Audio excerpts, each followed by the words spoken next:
everybody, it's Neil, and what do you do when you have a Tesla but you've got a connector for a different type of car? Well, I got the solution for you here. It's the BOSDANTUN J1, it's the adapter. So what this does, I'll show you here in a second. It's kind of hard to do one-handed, but you get the idea. I will be dropping pieces on the floor as I go. But it comes with a little, I'll stick this right here. Comes with a little baggie to put it in, which is nice, so it won't scratch up your car or whatever when you stick it in the inside. And then this is the device.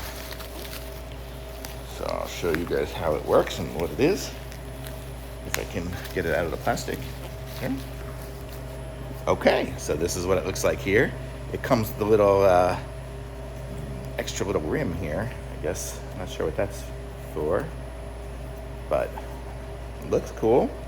And this will fit into my car somehow, this way. And then it gives me the ability, then it gives me a looking plug that looks like a regular plug for the other kind of chargers. And zoom, there we go. And it's charging.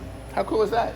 And then if I want to take it out, I have the ability to just push the button here, and then I can pull them both out. And I could leave it just stuck on there at the same time, so it kind of gives you the ability to do it both ways. Oh, that little thing fell. So how cool is that? So now I've got a Tesla charger when it was one of the other old school ones. So very cool. Thumbs up. Awesome.